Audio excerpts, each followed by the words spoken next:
Exactly what the Raptors needed. And I also like the fact that he is 6'8". At the shooting guard position, you'll normally find guys to be around 6'4" to 6'6". That is the normal height for a shooting guard, right? Klay Thompson's 6'6". I think James Harden is 6'5". So this kid being at 6'8", he'll be able to rise up against his defenders very easily in comparison to others. I think that's why he's so good at shooting, because his apex for when he releases in comparison to other shooting guards is very high because he's guarded by other shooting guards. So that is an upside to his game that I like. And then I also like the fact that he's long.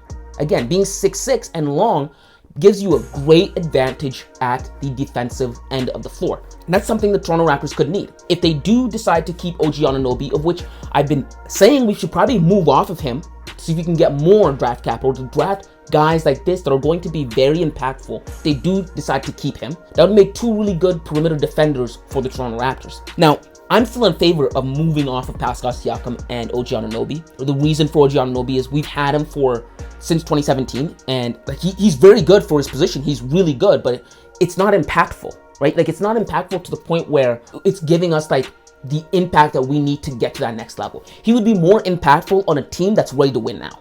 His skill set is exactly what teams like the Memphis Grizzlies, what teams like the Phoenix Suns, what teams like the Golden State Warriors need.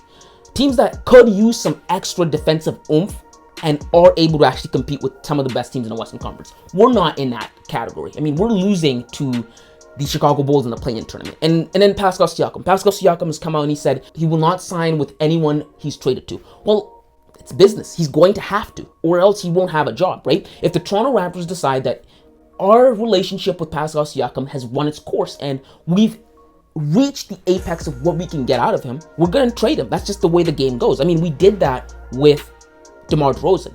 Some thought DeMar DeRozan was going to be a Toronto Raptors for life. That's just not how this business works, right? And it's the same thing with Pascal Siakam. And a lot of fans I've noticed are in love with Pascal Siakam. They're not able to see the forest from the trees. They're not able to see that he's plateaued. This is the best we're going to get of Pascal Siakam. There is no more growth. He's made an All-NBA team. He's made a All-Star team, right? He's not going to win MVP. He's not going to lead a team to a championship. And like OG Anunoby, he's better off competing for a title somewhere else. He could be a really great asset to, again, those teams that I named.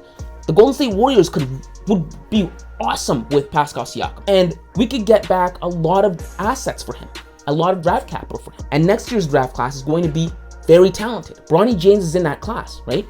Imagine if the Toronto Raptors drafted Bronny James and then right after LeBron came to the Toronto Raptors, because he said he's going to play for anyone that drafts his son. You know what I mean? I mean, like, at that point, LeBron James won't be the LeBron James we know, but he could still bring a lot of eyes, a lot of attention, and a lot of what the Toronto Raptors need in terms of growth as a brand for us. Little moves like that the Toronto Raptors can make to improve. But this draft pick, was again another stellar pick by the Toronto Raptors, just like Scottie Barnes.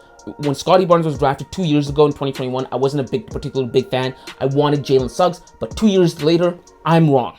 And I can admit that.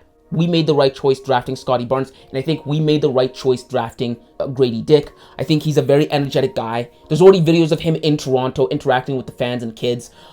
He's got a smile on his face every time he's talking to the media, making jokes about Drake and wanting to follow Drake.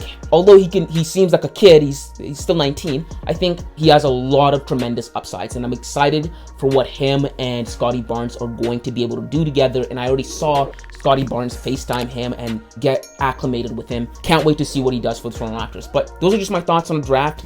If you like this kind of content, make sure to hit the subscribe button and leave a like underneath this video. And until next time, kids.